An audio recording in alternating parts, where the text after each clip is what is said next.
Hi, welcome to Geek Bros Outdoors.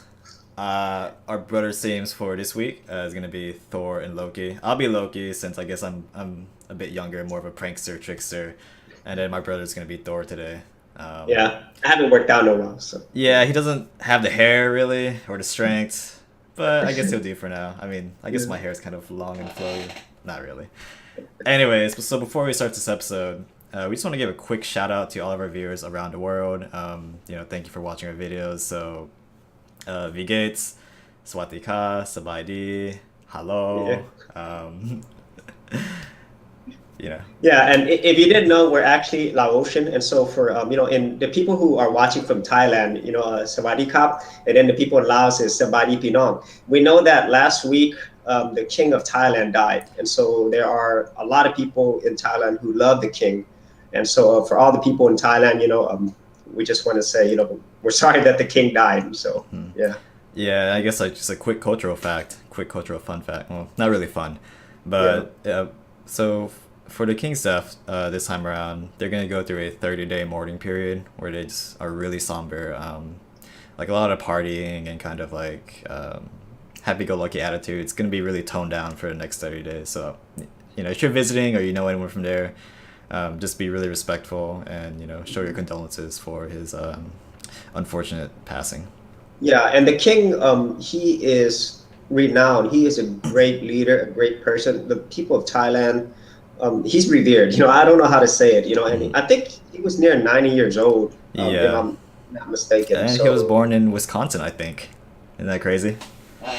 yeah, and Yeah. I think one of his kids were born in the U.S. as well. I can't hmm remember. But yeah, Yeah, and the reason why he's so revered is due to country's turmoil, it's hasn't really been in the greatest state for quite some time. But he held it all hmm together, and he even took yep, the time to go to like individual villages to really show and try to improve the lives of you know down to like the poor, the poorest of the poor and the commoners. So yep, unfortunate. But anyways, let's try not to get so down on that topic.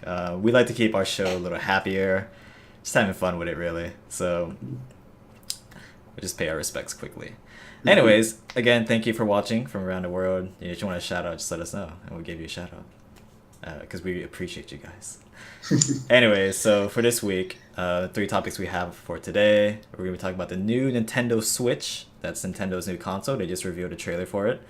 Um, we'll go into those details, and then we're also gonna talk about the new Logan trailer. And she didn't know Logan is Wolverine, so it's just the next in the Wolverine series from Marvel.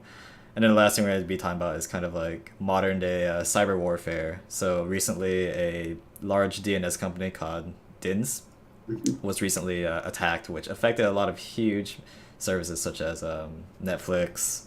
What else? PayPal. PayPal. Yeah, Yeah. and just things that normally we considered untouchable, but apparently not. So we're gonna go through the details of that and kind of how it happened and what it really means for um, being in today's age and just the evolution of cybersecurity really.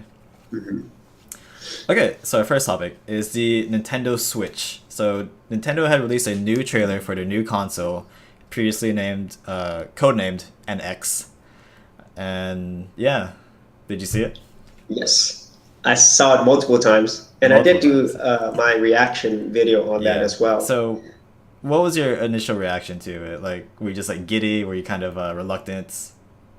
Well, I thought the one word I'd use is different, and Nintendo, they've been historically known as a company that really does things different. If you remember when the original Nintendo Entertainment System came out here in the United States, it came with a robot. You remember the robot that Rob. would drop it's your Yes. Rob? Yep. Yeah. I mean, it had a zapper gun, but so did the Sega Mm. Master System, so that was different. And even if you look at the Super Famicom in Japan, that looked like unlike any other console with the red accents and everything. hmm And obviously over to the Nintendo 64 when everybody was using CD-ROMs, they were using cartridges.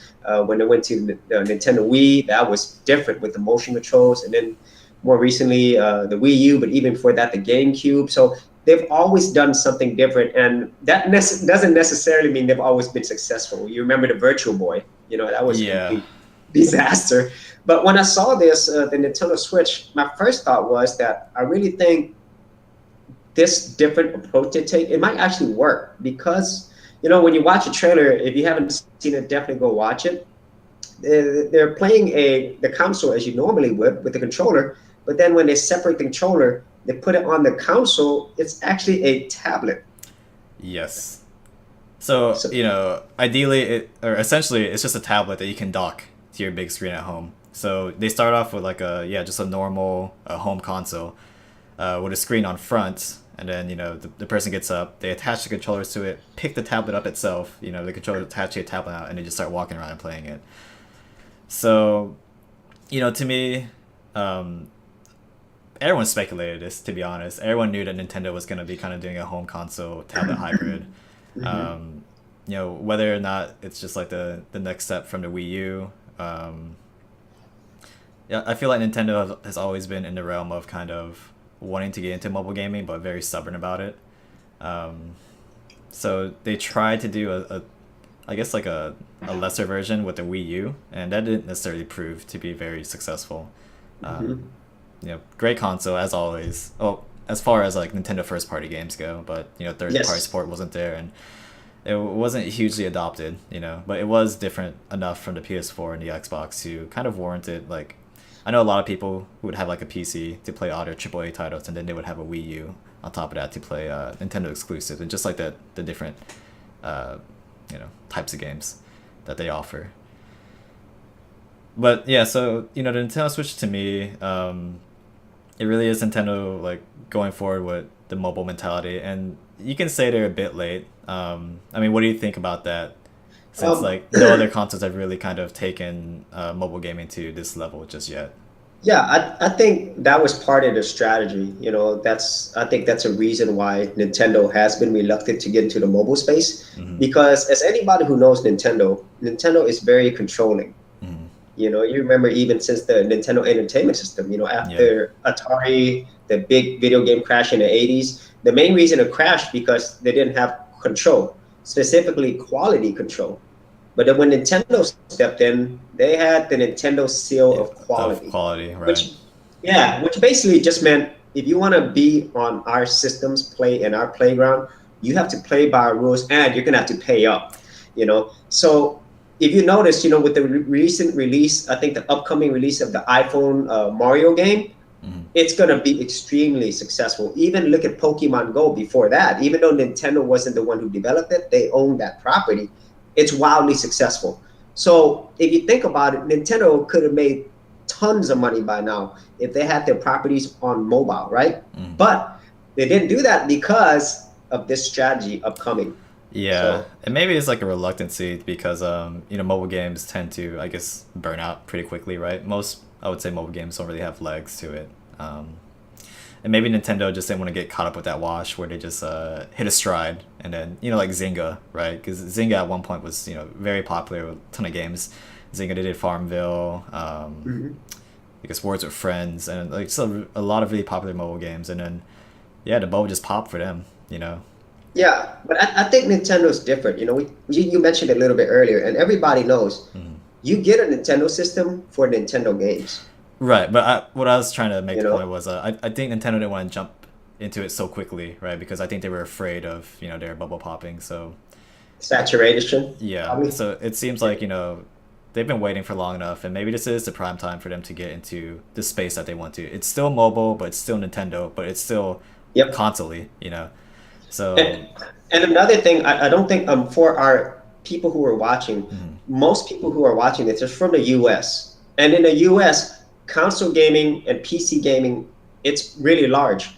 But if you go to other countries like Japan or Korea, a lot of the Asian countries, mobile gaming is where it's at. That's one of the reasons why Konami just basically went all mobile. Because a lot more people in Asian countries play mobile games. Well, the Konami thing, I think, for their company philosophy, they're saying AAA games are too risky.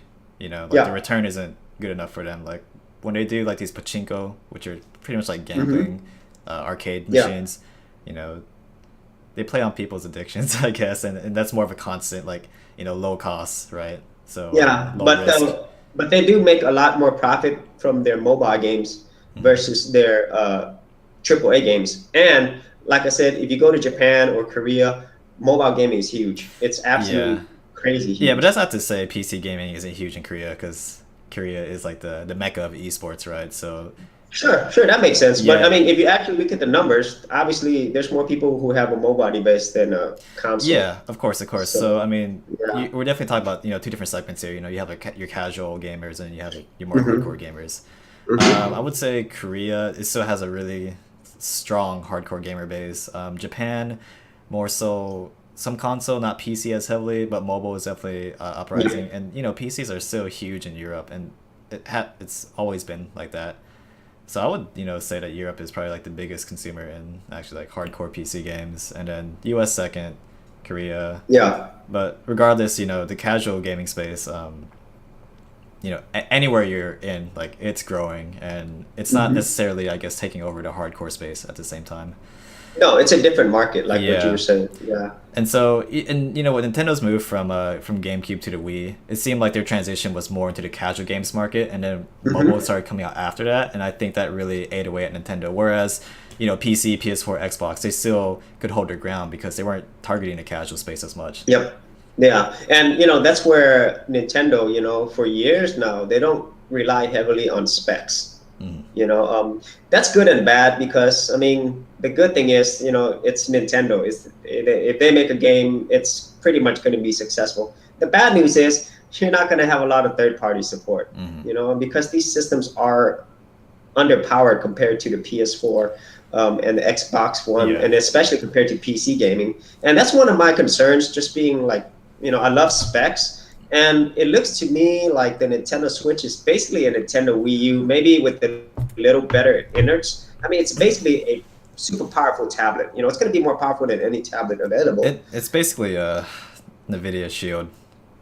So I think it's more. Yeah, I think it's more I powerful than think it that. has the second generation Tegra though for the mobile Tegra. So Yeah. I mean, it looked like a Wii U graphics wise when I was looking at the yeah, but I the mean, Zelda when we're game and talking so about, forth. I think like development for it, it's gonna be more based around like probably current development process for a tablet, because like it's just a different processor architecture. A The mobile Yeah, processing, yeah. exactly. So it's gonna be, I mean, and there's still some pretty impressive games, on tablet. Like they ported quite a Splatoon. yeah, not just that. I'm not talking about the games that they showed in trailer, but I'm saying like current games for like the Nvidia showed right now. I'm trying to think of like the Oh, AAA games they've ported to it.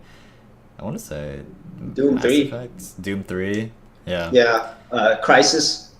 Hmm. And the two games that I definitely want to talk about that AAA games, Witcher 3, I saw a preview of it, and Skyrim on that same Nintendo Switch Right. trailer. But that's actually released an announcement saying that it was not 100% confirmed. They were willing to help out with the trailer, but it's not saying that Skyrim is confirmed for the Switch. Yeah, but what I'm saying is if they are available to run it, Hmm. I mean, the hardware can run it. So it's going to be pretty beefy. Now, I'm pretty sure it's not going to be at the max settings. It's probably at the low end in terms of resolution and so forth. Yeah. Yeah. And yeah, I mean Skyrim, it's running on a really old game engine actually. So as far hmm as like, I think minimum specs, it's pretty low. And maybe from Bethesda's point of view is that they're unsure of their hardware too, right? Yep. So they're just testing the waters, seeing what they can do with it, but they're more than happy to kind of put it out in the trailer. Yep. But I Great don't think, marketing. yeah, I don't think they're 100% committed to it just yet, just because of maybe the questionable specs. But like one of the one of the biggest reasons I'm excited for Nintendo Switch is because of the new Zelda game. And Yeah, that looked pretty sweet. yeah, I'm still a Nintendo fanboy deep down inside, hmm and I do love my Nintendo exclusives, and everything about the newest Zelda just looks so amazing. So Yeah, it you know, seems like it's I'm been in development forever. yeah, but one of Shigeru Miyamoto's famous quotes is a we're back. Right. So all the first party Nintendo games like are always going to be really good, really solid. And this console is different enough for me to be really interested in. It's not necessarily just like a home console, um, but just yeah, just kind of excited to have like a new piece of tech, right? Because as a geek, I'm always excited to have like something different to add to my repertoire of technology. Yeah. And I like Nintendo's approach here. They've always been about the community, Mm. whether that's your family, your friends, Yeah. and they build things that make you want to, enjoy a gaming experience with other people. Mm. I mean, I still see a lot of people playing the Nintendo 3DS, and it's a social Yes. thing.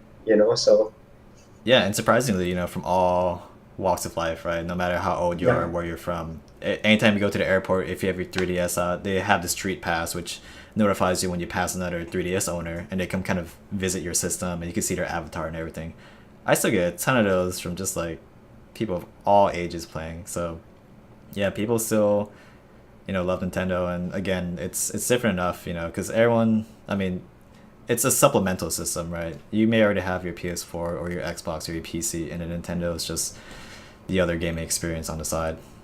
yeah. I mean, and I could see me personally, like, since it's such a small size, but it's still bigger than your phone. Hmm.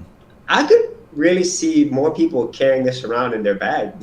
I mean, it really makes sense. So Yeah, and especially with the way console gaming and PC gaming has really moved, it's a lot less emphasis on couch co-op or local multiplayer, right? And mobile mhm. games, they're not the best for, I guess, interacting with everyone in the same room. I mean, you have like a few games, but at that point you're all connected to the internet and you're all playing separately, right?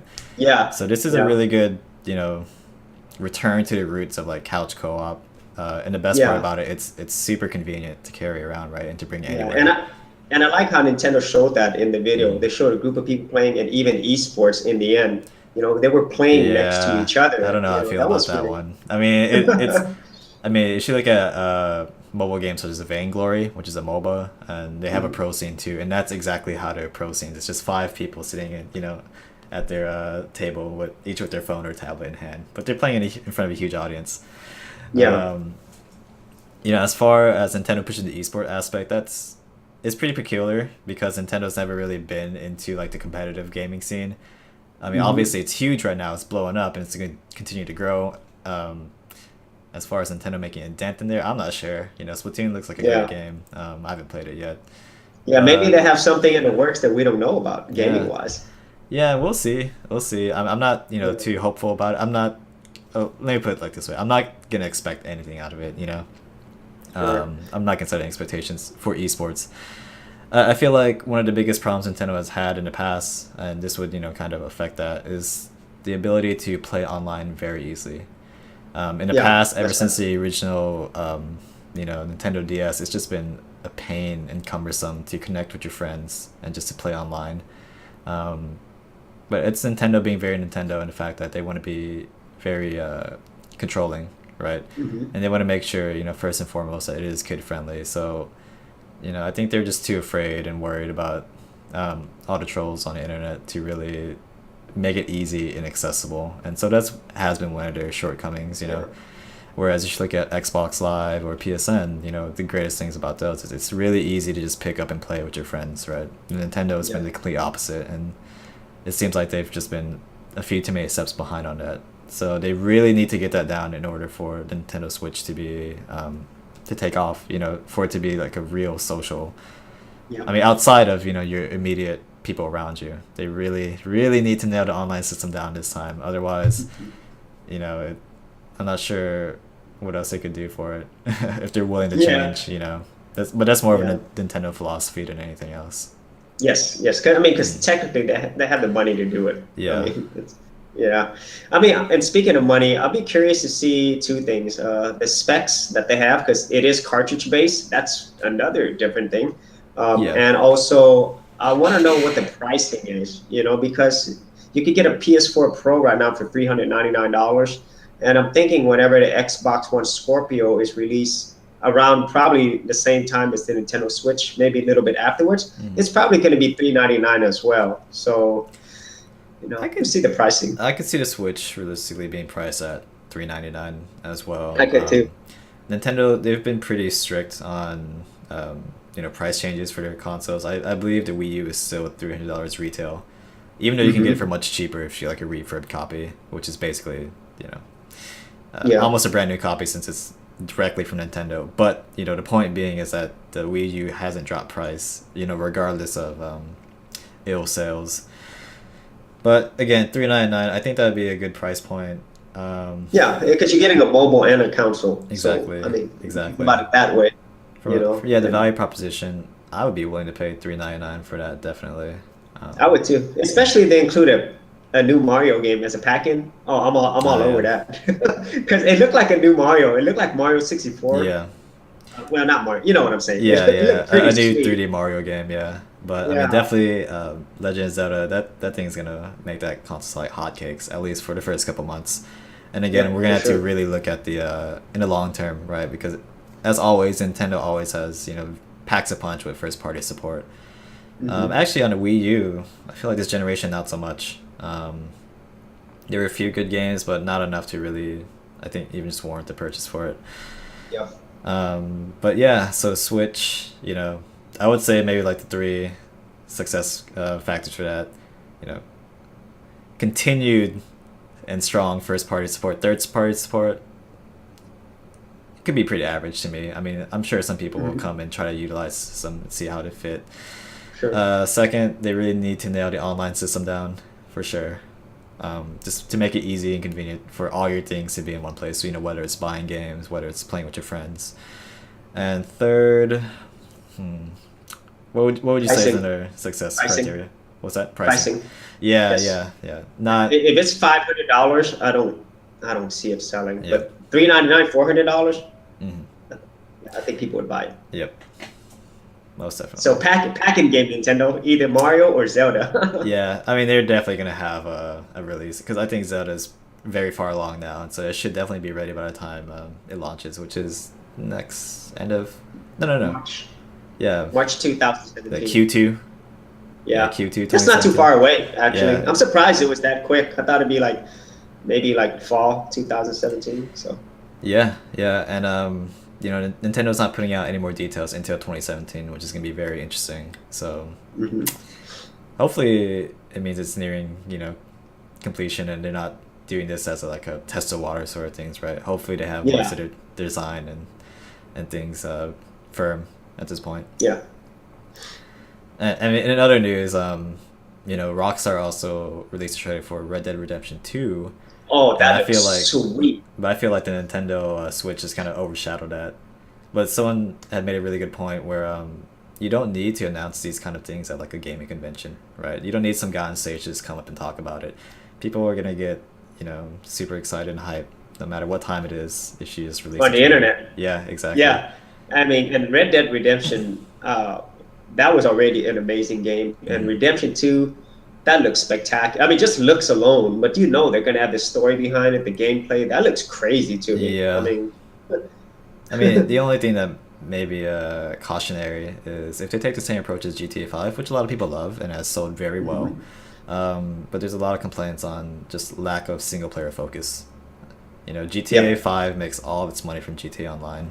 And a lot of yep, people really, just compare it to like a grind fest. You need to spend hours upon hours upon hours or be willing to do like a microtransaction to get your in-game purchase. yeah, and Um, also lack of a PC version. They didn't announce anything about a PC version. oh yeah, but So and the way Rockstar normally operates is that the PC version will come out 2 years later. Same yeah, happened with Max Payne, same happened with GTA 5, and it's gonna be the same with Red Dead they're gonna make a Redemption ton 2. of money off the consoles and then Yeah, PC.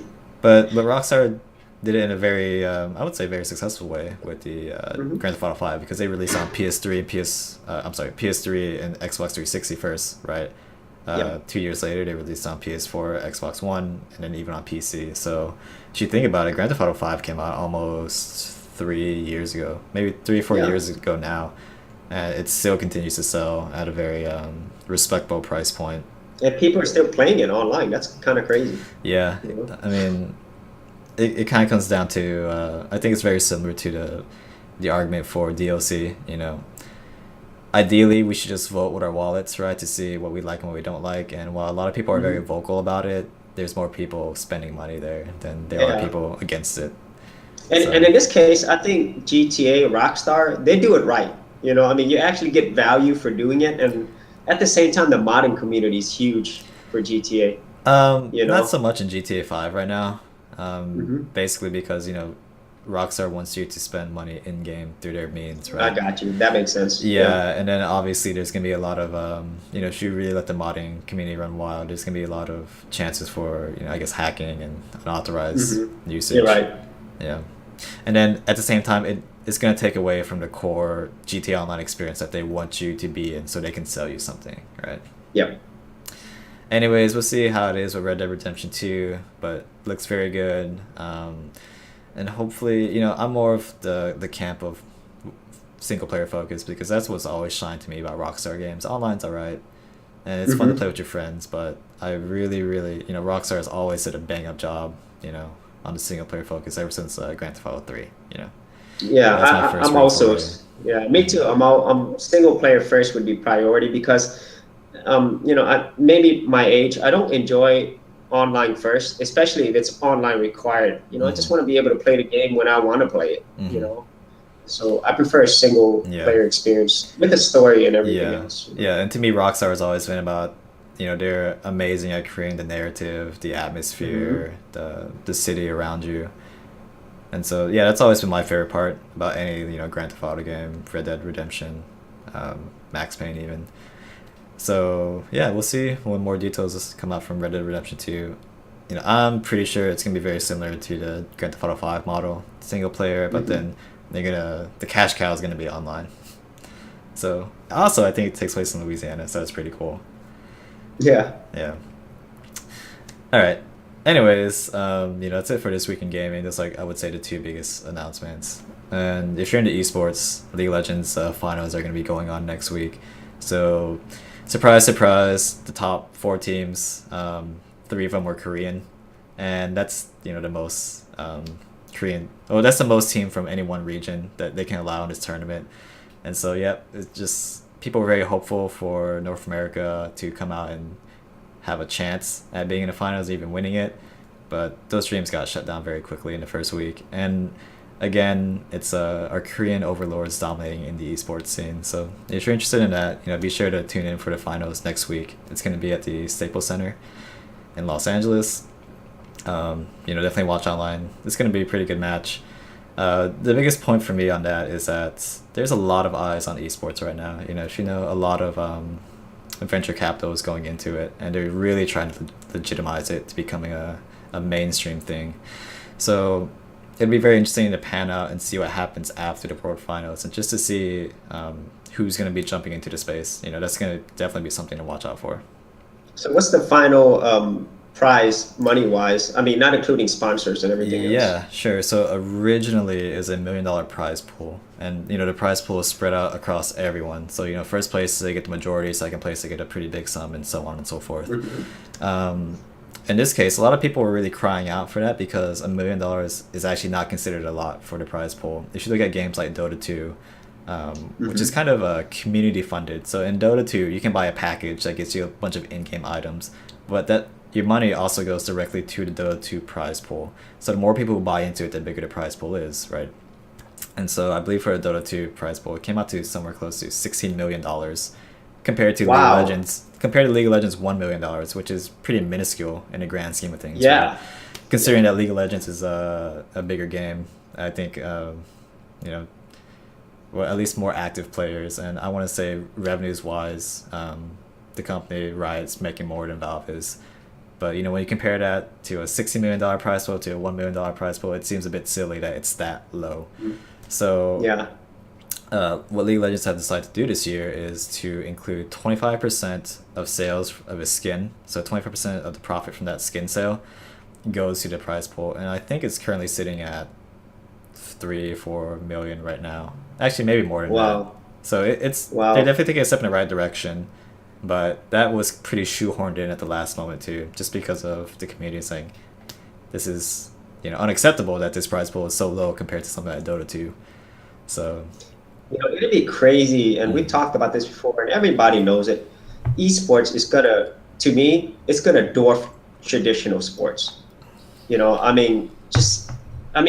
It's just barely, not even in its infancy yet. Imagine when all the sponsors get in. Imagine when all the big media networks get in. You're going to see some, I think, in the future, billionaire superstars in esports. There's no doubt in my mind. So Yeah. it's gonna be crazy. Yeah, and the people who are getting into it right now, Rick Fox, Shaquille O'Neal, Linkin Park, even ESPN has hired a lot of esports writers now. So, people definitely noticing it and they're trying to get in Hmm. early. Yep. So we'll see if that growth can really be sustainable. I mean, I think it is just because of the Yeah. way, you know, just the way I guess in modern day, like anyone can get into gaming, whereas sports was I guess a bit of a higher barrier. Exactly. But also at the same time, we are in the quote unquote internet age now. Hmm. And so your skills and your celebrities have changed now. Hmm. And at the same time, like we talked about this before, everybody can play a game, but not everybody can be at that level. Of course. You definitely have to work hard. You have to have the right Hmm. contacts. It is really an effort to Yes. get to that Of level. course, and that's like the biggest difference between Korea and all the other regions is that they're extremely disciplined. They have the right Hmm. work ethic, they have the right mentality, they have like the proper coaches to support this. And on top of it, and you know this, but for people who don't know, in Korea, esports is so huge. The actual government and companies support this. Hmm. I mean, they have esports schools. I mean, they Hmm. have esports shops. I mean, esport cafes. I mean, they take it seriously. Yeah, You and even to know? the point where I think they passed some laws for gaming addiction. Yeah, You can only play so many hours or something like that before like the government steps in. So it's huge over there. I think even yeah, like it's massive. as far as view time goes, it's like 50%, and it's on like all the national channels, and it's just like it's a phenomenon around the It's country, phenomenal. Yeah, which and it's is coming here. yeah. I mean, it's starting to come here too, and the crazy thing about like when you look at Korea from a population standpoint, it's gonna be much smaller than North America. So it's crazy Mhm. to see how much just skill comes out of like such a not as dense population area. Yeah, I But mean, yeah, it's just dominance. And mhm, there was a it's show their culture. that I saw. Yeah, Yeah. there's a show a while back. It's on Netflix. It talk about people who are addicted to gaming, primarily a Chinese school. They have a facility, government funded, that actually helps people with game addictions. And then Hmm. they have that in Korea as well, which is kind of Yeah. crazy if you think about it. Yeah. Anyway, so we got a little bit off topic on that, but yeah, I think that's really it in gaming news for this week. So yeah, we're gonna go ahead and move on to our next geeky subject: movies. We love movies. We know you love movies. Everybody loves movies. Um, and we've been pretty vocal in the past about superhero movies, and surprise, Mhm. surprise, we're gonna be talking about Logan this week, which is gonna be the next installment and like the focus on Wolverine, The final one, the final. the final one, like Yeah. Hugh Jackman's going to be Hmm. playing Wolverine. Yeah, and it's interesting to me because from our past shows, we always talked about Marvel following the same formula for our movies, and it seems like to me, my initial impression for Logan was that it's more of like that gritty reboot, kind of the more realistic, less fantasy feel, but more human, well, Yeah, human mutant, whatever, with the more humanistic approach to it. So yeah, what did you think about it? man. I've watched it so many times, and a lot of people will say the same things like you just did. And the music, I cannot. A very famous singer. I can't remember the one who did this. He's passed away, but maybe you could look that up. But the music, I think it really sets the tone for this. And then when you actually see the way that it's shot, the way the movie's shot, everything's real dark, grim, but at the same time desaturated. Mm. And I love the way that this thing, the trailer at least, this thing was done. Okay, it reminded me, and many people have said this, but I never. When I first saw it, I was thinking the same thing, even though I've never seen the trailer for. I was thinking Last of Us. I mean, right away, I was thinking Last of Us, Yeah. and also Hugh Jackman. He looks so much like Mel Gibson in this movie. Yeah. Mel Gibson did a movie last year where he's a father and he's all bearded up. They look exactly the same in this shot, but it looks to me very impressive. And obviously just from the trailers, but it follows the comic book series Old Man Logan. Mm. So if you haven't read that, it's basically an alternate universe where Wolverine did some things in the school, and then he regrets doing it, and he does not bring out the Wolverine. Wolverine is essentially dead by this point to him, and it's a weird universe where you have the Hulk, and he is a hick, and his kids are crazy, and it's just really different. I'm not sure how much of that's going to be brought over to this particular trailer, Right. but I really like the what you're talking. I like the grittiness. I love the realism, and it looks like a very character-driven movie. It has Professor X in there, but the comic book side of it, the Reavers, that part I wasn't feeling, personally. And X-23's in it, of course. So. Yeah, and to me, now you mention it, it almost feels like a TV show approach, whether you look at I don't know, Walking Dead or Breaking Bad, but like you said, just a desaturated color, the emphasis on music and character development. It just doesn't feel like a really a fantasy hero type of movie anymore. Yeah, and I like that. Yeah. And I think that's one of the benefits. You talked about TVs. If you look at the Netflix series, and we talked about it many times before, they really, really can take their time. It's really character driven, and it's very reality based, and I get a lot more enjoyment out of that. Yeah, so it'd definitely be interesting to see how they can fit that format into a movie time slot. Whether it's 2 hours, 2.5 hours. Yeah, it looks good. I'd definitely be willing to see it because X-Men First Class is actually one of my favorite Marvel movies. I love that just because of the break away from the normal mode, Yeah, and that was a lot more character driven too, at least in my eyes. Yeah, too bad Apocalypse didn't end up that way. Yeah. Even Days of Future Past, I had a lot of high hopes going to that one, but it was just alright. Me too. They couldn't really recreate the magic of First Class, but hopefully Logan would be able to. What was the one that came out before this one? I think I saw that one in theaters. Was it Origins? Oh, Wolverine Origins? Was that the previous? Yeah, there was Wolverine Origins, and then there was the horrible Wolverine movie. I can't remember which one, but Deadpool with his mouth sewn shut. But the last one, the Wolverine Origins, he was in Japan, and he was fighting against, I forgot that samurai, the Silver Samurai. That one was good. Yeah. But those were still comic booky though. So yeah. Oh, and speaking of trailers, Guardians of the Galaxy 2 trailer came out too. The teaser trailer. Yeah, I saw the teaser picture for that, but I didn't see the trailer for that one. Oh, so they actually have a video trailer for it? Yeah, it's a teaser. It's funny.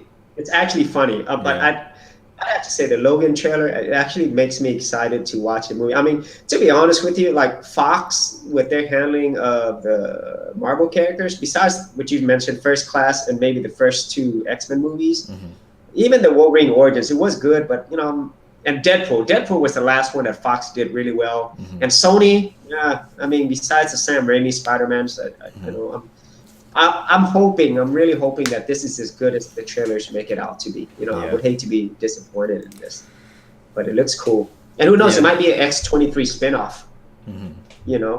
So. Yeah. I guess there's not much else to say in the trailer. Just kind of our normal speculation on it. Yeah. I would say this though. I don't want to go on too much of a tangent, but the Doctor Strange trailer came out as well, and I like the Logan one better than that one. Yeah, I haven't seen that one yet, or actually didn't even see that was out. So I'll have to check that out a bit later then. Since I guess that was cut pretty short, are there any other movies you're excited for? Besides Rogue One, no, not really. I mean, even though Doctor Strange is going to be out in the next few weeks, I think early reviews already, and I don't know. I mean, like I mentioned it before, I just the movies that come out in the theaters, there's very few that I really want to see, because they're all so formulaic. Yeah. I just don't enjoy them as much. I did enjoy, like I said, The Accountant that came out recently. Yeah. That was good. I really did want to see that one. And Rogue One, I want to see it just because of Star Wars. But I don't know if I want to. I don't know if there's anything else that makes me want to see it. Besides the fact that it's a Star Wars property. If it wasn't, I'm not sure if I even want to go see that. I'm more interested in seeing what comes out of Netflix, and definitely I really love international movies. Whenever I go watch it, You know, whenever it's available, Yeah. especially Asian cinema, I'm more excited in those, you know, because they take a different perspective, you know, in a lot of ways. Yeah, of So, course, of course. well, what about Yeah. you? I guess pretty much in the same boat. You know, I do want to see Rogue One. Not super hype about it, but it is Star Wars. It's gonna be solid at best. It's gonna be solid at worst. You know. I also saw that they got Donald Glover playing some role in there, or actually for the Lando Calrissian Yeah, spin-off, right? for the Han Solo prequel. Yeah. Yeah. So I'm a Wow. pretty big Donald Glover fan. So I'll see how. I mean, he was okay in The Martian. I didn't see Lazarus, but I like him as a artist in other areas such as his music, his sketch comedy, his stand up before that, even his new TV Yeah. show Atlanta, which is pretty good. Yeah. It doesn't really fit into the geek category as much, but it is a pretty good show if you're into yeah, just Donald Glover. So Yeah. It still kind of blows my mind that we're gonna get like a new Star Wars movie every year. That's kind of crazy to me. yeah, You know? yeah, and I'm wondering too if it's just gonna get played out at some point. I mean, you know, Star Wars is pretty timeless right now for the moment being, but as these movies keep coming out, you know, I wonder if people are just gonna kind of, I guess they get less regarded over time. But I guess Disney is Yeah. just trying to make the most. Well, and you know, Yeah. once again, Disney now owns Lucasfilm, and obviously Disney has had a lot of practice with the Marvel properties, and so you know, if there's any company that could make it work, I think it's Marvel. I mean Disney, and you know, no disrespect to George Lucas when he owned Lucasfilms, but you know, ever since the original Star Wars, the first series, I don't think he's ever been able to recapture or the magic of the originals, you know, or even come even close to it. So I think Disney so far, even with just Star Wars, The Force Awakens, I think they did a better job than what George Lucas was able to do. Yeah. You know. Yeah, but then you know, like our common complaint for like a lot of the Marvel movies too is very formulaic, right? And you know, Sure.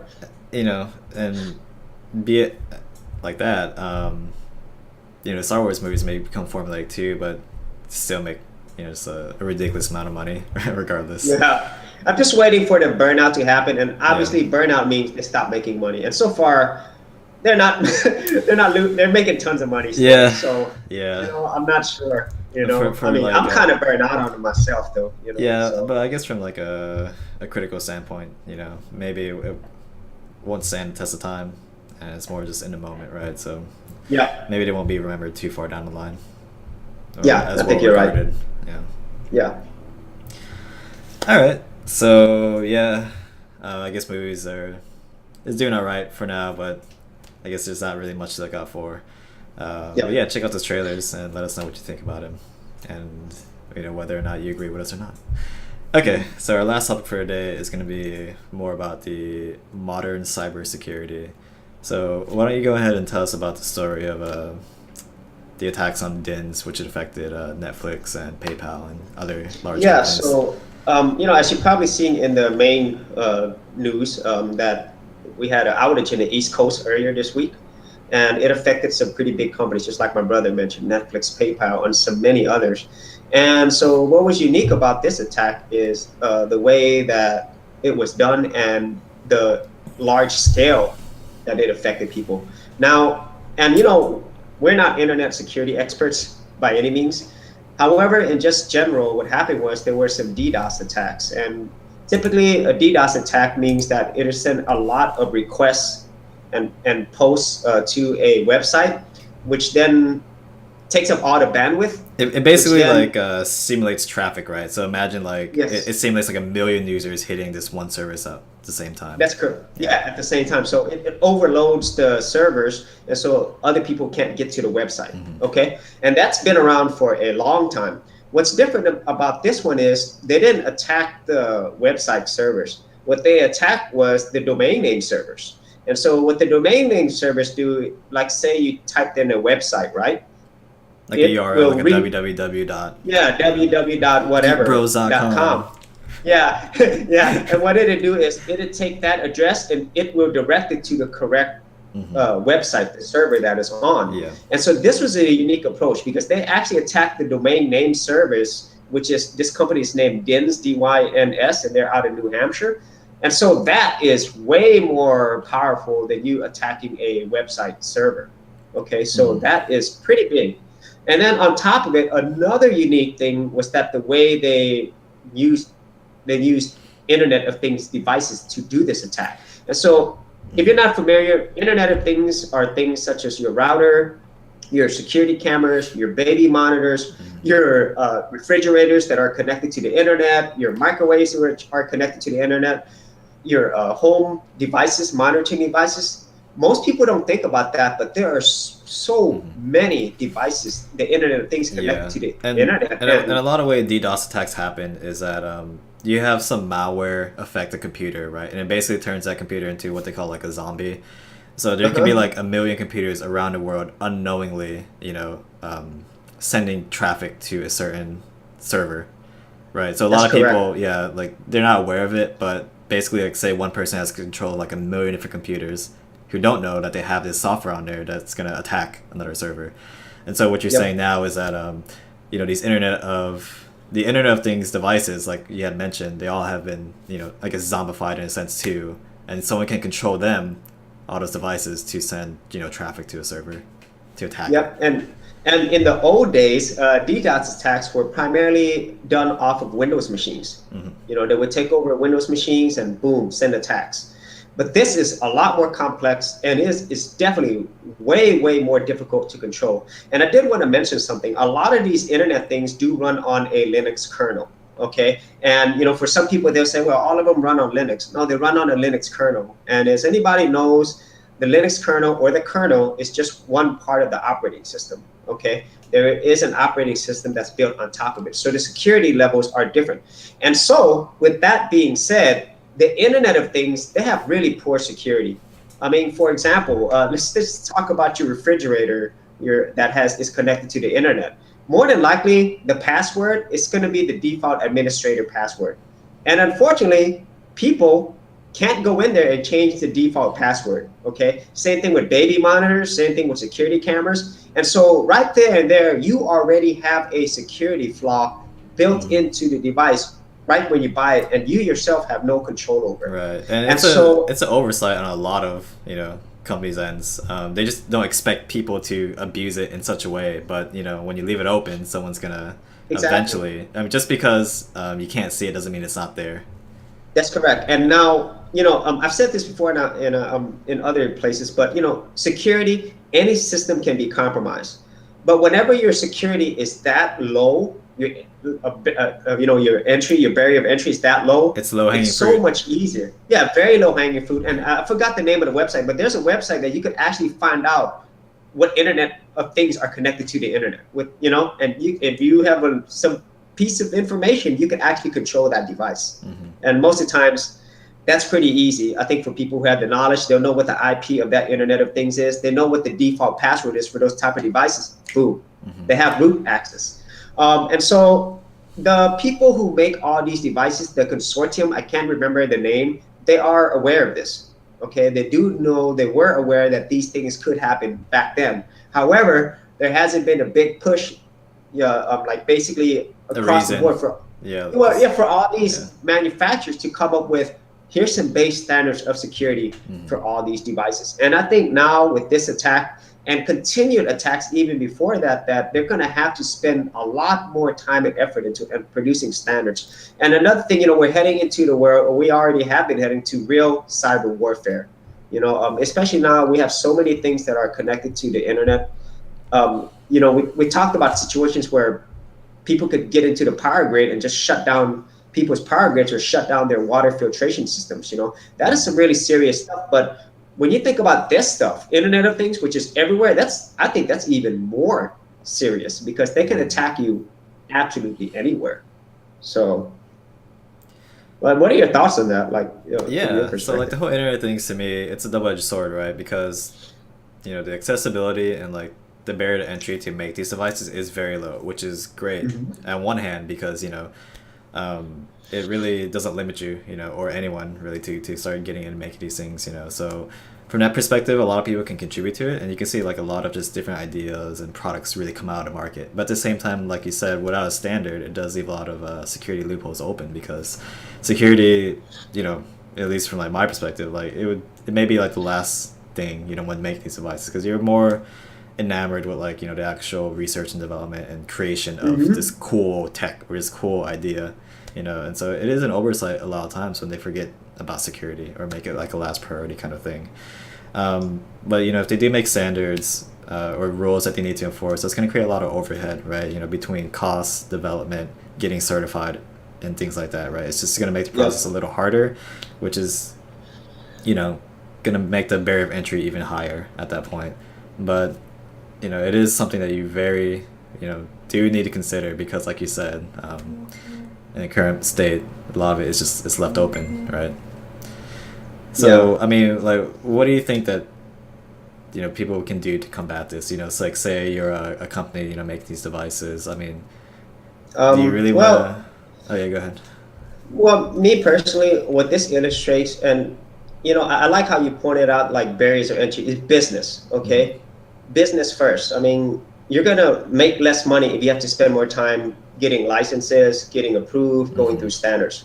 Yeah. So it's all about business. And so I think these types of attacks, and they're going to keep growing, there's no doubt about it, then, it'll cost them to lose money if they don't enforce it or they don't apply rules. And so I think all of this is all business driven. In terms of what we can do, unfortunately, there's there's only so much that you can do. I mean, even if like you have a server that's running, right? But you don't control the whole stack. You don't have a domain name server. You don't control the backbone of the internet.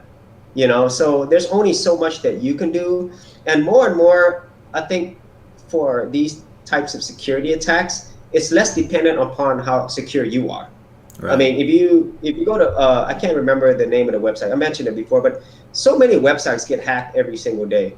I mean, millions and millions, and then untold billions of data, personal information is compromised. And then all the systems that are compromised that you don't know about. And so I think from an endpoint user, there's less concern for security on what you can do versus the services that you're using. And unfortunately, that's really out of your hands. And so we use so many services nowadays. Like for me personally, I'm not worried about my personal system getting hacked, my laptop or my desktop. I'm not worried about that.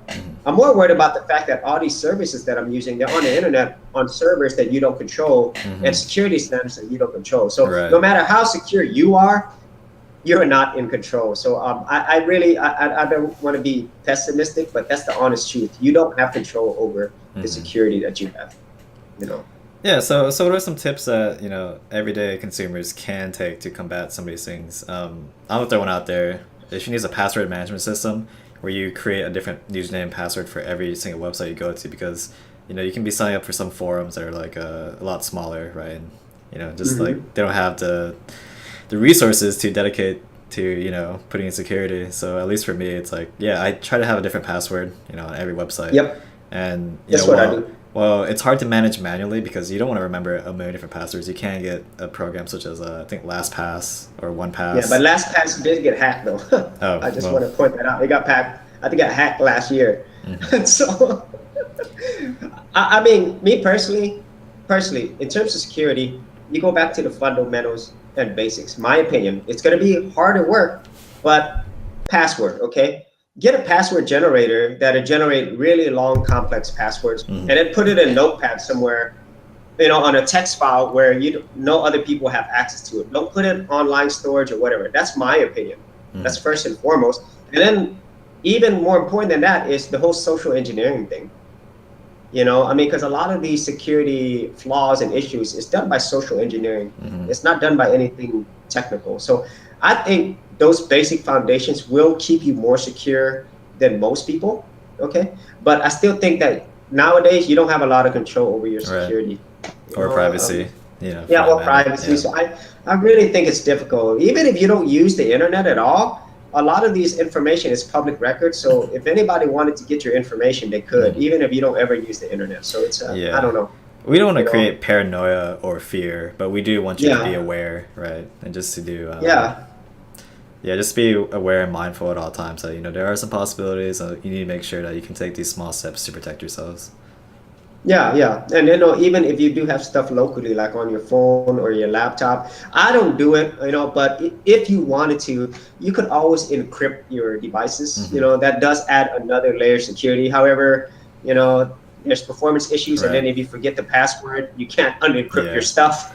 And so there's Until corruption issues as well. So quantum there's other computers come issues out. with that. Yeah.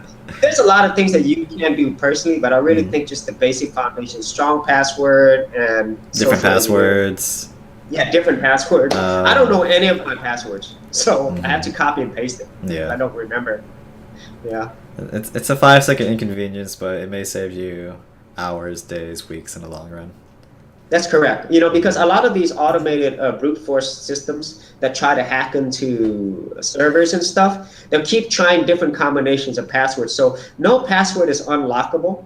However, if it takes it longer, and obviously you got to I depend on the service providers to close all their backend Yeah. access and not to have passwords in a text file that they could read. Yeah, So, I would think like one of the most common ways for people who get hacked is one website is compromised, right? So say you sign up for a forum and your account information is compromised there. yep, Then they could just try that same, email password across many different popular sites, so, eBay, Amazon, Facebook, that's whatever. correct.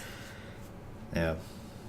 Yeah. So, what are some security methods? Because you run a server. Mhm. Like, what are some of the things that you have to think about in general for Yeah, security? yeah. So from a more technical standpoint, you do private key pairs. So instead of having a password, you generate a certificate on your server, and then you give the corresponding server a public key, right? So you have to physically have a file and able to use it, and then that file on top of that is also password protected, and that does all the encryption for the data going back and forth. Yeah. So if you're running a Linux type of server, you definitely want to limit. At least for me, in my opinion, I don't like to use text password logins. I like to do private key pair login. Um, make sure all your if you understand it like at this level, make sure like the correct ports. You don't want to open up just auto ports, right? So for example, a common port is 22, which is SSH, right? That's the ability to kind of remote in from like one computer to another computer. You can always change the port number on that, just because I guess a lot of people first try port 22 and just start trying to hack you from there. Those are the two things that I've done so far. I'm not a security expert by any means, but that should cut down at least like on 95, 96, 97% of Yeah. ability for someone to hack me. Yeah. Yeah, and So, I mean, I do want to make a note though. Since we are getting to this age of more cybersecurity, sure. I will say that if you are young and you want a long-term career or business, get into cybersecurity now, because I think that's a field that's It's never gonna go not away. gonna go down. No, Mhm. if anything, it's gonna keep increasing. Mhm. So, yeah. So if you're young, start learning cybersecurity. Yeah, if you're interested in it, Yeah, if you're interested. But if you're watching this, you might be. Yeah. Especially if you like math. There's a lot of math involved in cybersecurity.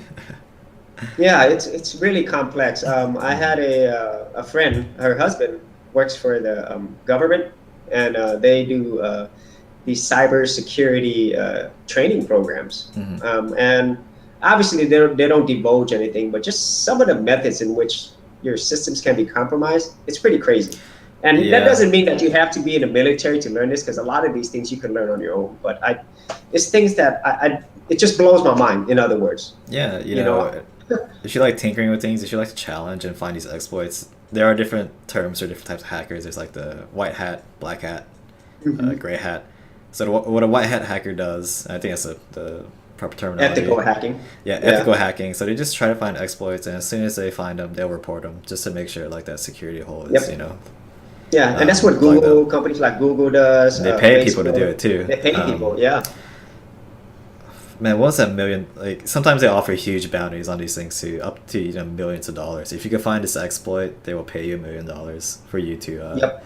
reveal the information to them, because to them it's worth a lot more than $1 million in the long run. So Yeah. Oh, and that's another thing I quickly want to mention. Linux and other open source communities projects. mhm. That is, some people see that as a drawback, but I see it as a positive, because when Of you have course, so many, more and I eyes know on it's it. Yeah, it's like a cliche thing, but it's true. When you have more people looking at the code, they're looking for exploits as well. Mm-hmm. And so just recently, there has been a Linux compromise exploit. It's called the Dirty Cow, and that one just came out this week, and it's pretty dangerous, and it will affect a lot of Linux-based web servers, which is like the majority. Okay, so but the community is on it. It's unfortunately this exploit has been around for like 9 years. So Yeah, and that's like we said, just because we can't see it doesn't mean it's not there. that's correct. That's Yeah. correct. So maybe yeah. one of these days we'll get a security expert on our show. Yeah. Oh, I guess another tip, make sure your things are updated, guys. Whether it's like your router firmware, your phone firmware, your computer, just make sure your stuff is constantly updated. I mean, Your apps. yeah, the chances of, updating and having some new exploit is pretty low. I would say it's always more beneficial to update than to not update. Unless, like some headlines come out saying do not update to this because this, introduces a huge security flaw. Yeah. I saw that, so so like as an anecdote for that, I think Street Fighter 5 came out for PC, and yeah, that thing had like a huge security flaw where it could access Really? it could access the processor like on a kernel level. So What? yeah, so it could like just if anyone compromised it, it could just run anything it wanted to. Wow. And that was a Street mean Fighter 5? yeah, Street Fighter 5 on PC, and that was a means of I think for them DRM, right, like digital rights management. And so yeah, I mean, general rule Wow. of thumb is to update most of your stuff, but not all your stuff. So, be Yeah. sure to keep up and to be mindful for things like that, like the Street Fighter 5 exploit. So, Yeah, it's a tricky thing because there's mhm. since we use so much different And you technologies can't keep now. up. It is Yeah, you difficult to can't keep keep up with it, up. yeah. It's very difficult, so But good practice, always keep your things mhm. updated. That's going to be a lot more beneficial than, harmful. Yep. Yep. Mhm. Yeah, so hopefully we don't get attacked. I'm just kidding. Hopefully you guys don't get attacked either. And Yeah. yeah, I mean, we'll definitely see how it evolves. And, I know you're a huge proponent for the security of like self-driving cars, right? Because that's one area where it could be extremely scary. Yeah. I'm like super Yeah. fearful of that or But but self-piloting there's a planes lot or of people who are much smarter than us who already know that and already take that into yeah. consideration. So, Yeah. But I mean it's like I said, all systems can be compromised, mhm. and so it's extremely challenging. And as we Yeah. give away more and more of our control to these systems, um, it's an exciting world, but it's also a scary world, and Mhm. especially when we get into more robotics, those things can kill us. I keep thinking about Terminator, but we're heading that way. We're heading towards Not truly, literally Terminator. yeah, not literally Terminator, but I mean, just imagine, it's Yeah. not gonna once the system can be compromised and you have a device that could actually do harm to you, it's really possible, Yeah. and especially like I said, as we're giving away more and more of our freedom to these systems, it'll be a very interesting world. I mean, hopefully, to me, not to be morbid, but I hope I'm not around when the days when Terminators can be possible. Don't So, listen to them, guys. yeah, He's fear mongering. that's right. That's right. But yeah, for most high profile things, a lot of people, there are a lot of consideration security, but for, like the things you mentioned today, internet things, or Street Fighter 5, that is a lot lower profile, so they don't. That's the oversight on their part. But for like autonomous driving cars and eventually planes and things like that, I think we'll be okay for the most part. I mean, there's always the chance, but it's not going to be Yeah. as high as we make it out to be, I think. Yeah. I mean, and that makes This- sense from a business point of view. yeah, If the yeah, threat of death is higher, that's going to affect your of business course. way more. So they're definitely going to put Yeah, more R&D in those areas. yeah. Whereas something like Internet of Things, It's apples and that's oranges. You can't compare them that's really. correct. Yeah. Yeah, but that's why we have the situation that we do Mhm. because that mindset's there. So Right. Right. yeah, people, yeah, don't listen to me. Listen to my brother. Don't be So scared. yeah. Yeah. Anyways, yeah. So, hopefully you guys take some of those tips into consideration if you didn't know. If you know some more tips, let us know so we can let other people know. Yeah. If you want to help Yeah. people out and whatnot, and just be a good citizen generally. Yeah. But yeah, Is there anything else you want to discuss for this week? No, I think that's it. Yeah. Not unless you have something. No, recap. Get the buy the Nintendo Switch. Go watch Logan and buy some. No, I'm kidding. Yeah. Yeah, just be on the lookout for NX Switch. You know, we're not gonna hear about it for quite some time, so we can definitely revisit that topic a bit later. And who knows? We might even have a system. I mean, that'd be pretty Nintendo, cool. send us one, please. Yeah, please. Don't flag our videos, but send us a system. Yes. Nintendo's a pretty big proponent of taking copyright videos out on YouTube, I think. But that's their philosophy, and we're not going to do any harm or damage to your reputation, Nintendo, so please send us an NX Switch.